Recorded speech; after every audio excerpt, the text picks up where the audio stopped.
So I had the chance to meet with some of the kids in the program today. Where are you? Scream out. There you go. I love those kids. And so what I thought I would do, because they gave me a little bit of time to say whatever I want, is offer you a little bit of some observations for your future. I have 5 little rules that you can follow as you find your spark and bring your spark to life. The first is to go after the things that you want. Let me tell you a story. So a friend of mine and I, we went for a run in Central Park. The Roadrunners organization, on the weekends, they host races. And it's very common at the end of the race, they'll have a sponsor who will give away something, apples or bagels or something. And on this particular day, when we got to the end of the run, there were some free bagels. And they had picnic tables set up. And on one side was a group of volunteers. On the table were boxes of bagels. And on the other side was a long line of runners waiting to get their free bagel. So I said to my friend, let's get a bagel. And he looked at me and said, that line's too long. And I said, free bagel. And he said, I don't want to wait in line. And I was like, free bagel. And he says, it's too long. And that's when I realized that there's 2 ways to see the world. Some people see the thing that they want, and some people see the thing that prevents them from getting the thing that they want. I could only see the bagels. He could only see the line. And so I walked up to the line. I leaned in between 2 people, put my hand in the box, and pulled out 2 bagels. And no one got mad at me. Because the rule is, you can go after whatever you want. You just cannot deny anyone else to go after whatever they want. Now, I had to sacrifice choice. I didn't get to choose which bagel I got. I got whatever I pulled out. But I didn't have to wait in line. So the point is you don't have to wait in line. You don't have to do it the way everybody else has done it. You can do it your way.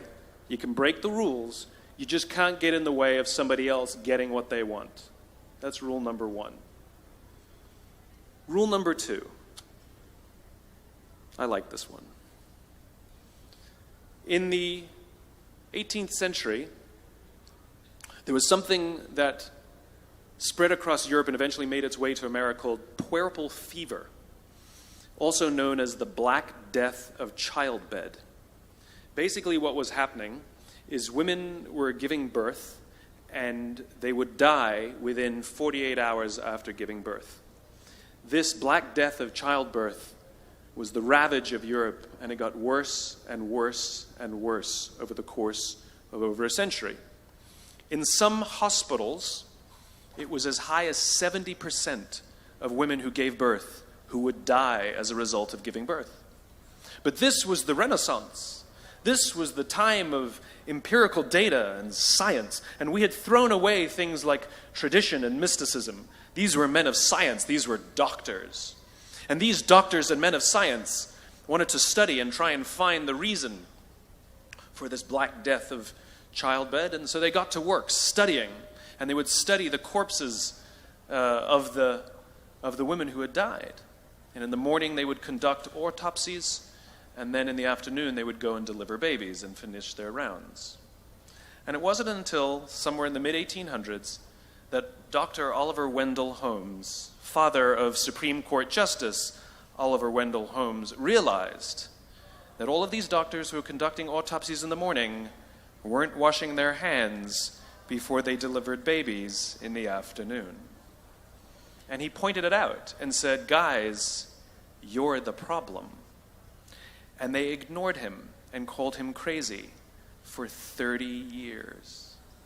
Until finally somebody realized that if they simply washed their hands, it would go away. And that's exactly what happened. When they started sterilizing their instruments and washing their hands, the Black Death of childbed disappeared. My point is, the lesson here is, sometimes you're the problem. We've seen this happen all too recently with our new men of science and empirical studiers and these men of finance. who were smarter than the rest of us until the thing collapsed. And they blamed everything else except themselves. And my point is take accountability for your actions. You can take all the credit in the world for the things that you do right, as long as you also take responsibility for the things you do wrong. It must be a balanced equation. You don't get it one way and not the other. You get to take credit when you also take accountability. That's lesson 2. Lesson 3, take care of each other. The United States Navy SEALs are perhaps the most elite warriors in the world. And one of the SEALs was asked, who makes it through the selection process? Who is able to become a SEAL? And his answer was, I can't tell you the kind of person that becomes a SEAL. I can't tell you the kind of person that makes it through BUD/S. But I can tell you the kind of people who don't become SEALs. He says the guys that show up with huge, bulging muscles, covered in tattoos, who want to prove to the world how tough they are, none of them make it through. He said the preening leaders who like to delegate all their responsibility and never do anything themselves, none of them make it through. He said the star college athletes who've never really been tested to the core of their being, none of them make it through. He says some of the guys that make it through are skinny and scrawny. He said some of the guys that make it through, you will see them shivering out of fear. He says, however, all the guys that make it through, when they find themselves physically spent, emotionally spent, when they have nothing left to give physically or emotionally, somehow, some way, they are able to find the energy to dig down deep inside themselves, to find the energy to help the guy next to them. They become SEALs, he said. You want to be an elite warrior. It's not about how tough you are. It's not about how smart you are. It's not about how fast you are. If you want to be an elite warrior, you better get really, really good at helping the person to the left of you and helping the person to the right of you. Because that's how people advance in the world. The world is too dangerous and the world is too difficult for you to think that you can do these things alone. If you find your spark, I commend you. Now, who are you going to ask for help, and when are you going to accept help when it's offered? Learn that skill. Learn by practicing helping each other. It'll be the single most valuable thing you ever learn in your entire life. To accept help when it's offered and to ask for it when you know that you can't do it. The amazing thing is when you learn to ask for help, you'll discover that there are people all around you who've always wanted to help you. They just didn't think you needed it because you kept pretending that you had everything under control. And the minute you say, I don't know what I'm doing, I'm stuck, I'm scared, I don't think I can do this, you will find that lots of people who love you will rush in and take care of you. But that'll only happen if you learn to take care of them first.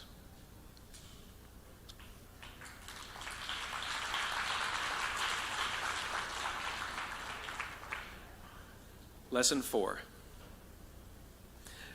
Nelson Mandela is a particularly special case study in the leadership world because he is universally regarded as a great leader. You can take other personalities, and depending on the nation you go to, we have different opinions about other personalities. But Nelson Mandela, across the world, is universally regarded as a great leader. He was actually the son of a tribal chief. And he was asked one day, how did you learn to be a great leader? And he responded that he would go with his father to tribal meetings. And he remembers 2 things when his father would meet with other elders. 1, they would always sit in a circle. And 2, his father was always the last to speak. You will be told your whole life that you need to learn to listen. I would say that you need to learn to be the last to speak.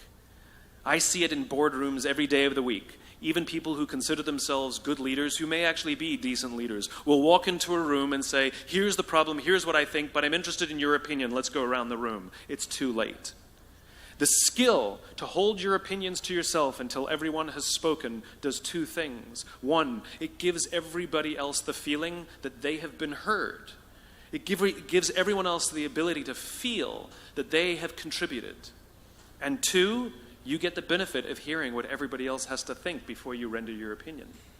The skill is really to keep your opinions to yourself. If you agree with somebody, don't nod yes. If you disagree with somebody, don't nod no. Simply sit there, take it all in, and the only thing you're allowed to do is ask questions so that you can understand what they mean and why they have the opinion that they have. You must understand from where they are speaking, why they have the opinion they have, not just what they are saying.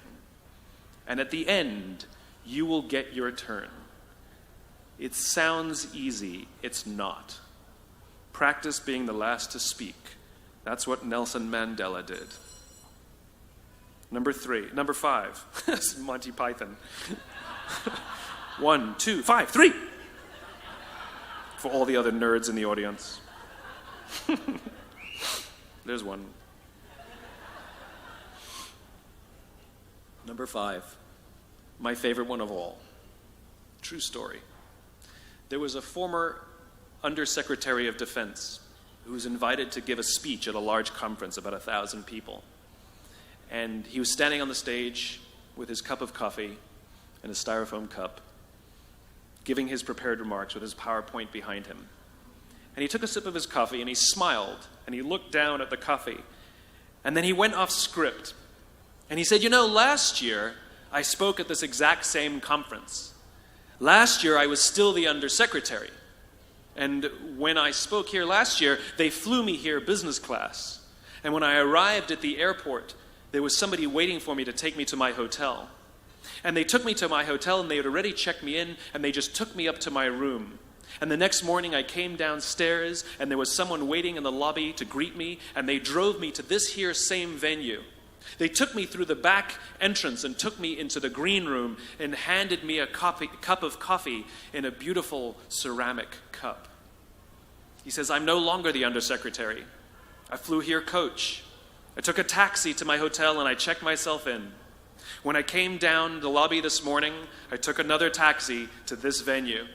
I came in the front door and found my way backstage, and when I asked someone, do you have any coffee? He pointed to the coffee machine in the corner, and I poured myself a cup of coffee into this here styrofoam cup. He says the lesson is, the ceramic cup was never meant for me. It was meant for the position I held. I deserve a styrofoam cup. Remember this. As you gain fame, as you gain fortune, as you gain position and seniority, people will treat you better. They will hold doors open for you.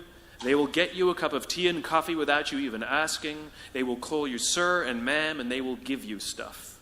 None of that stuff is meant for you. That stuff is meant for the position you hold. It is meant for the level that you have achieved of leader or success or whatever you want to call it. But you will always deserve a styrofoam cup. Remember that.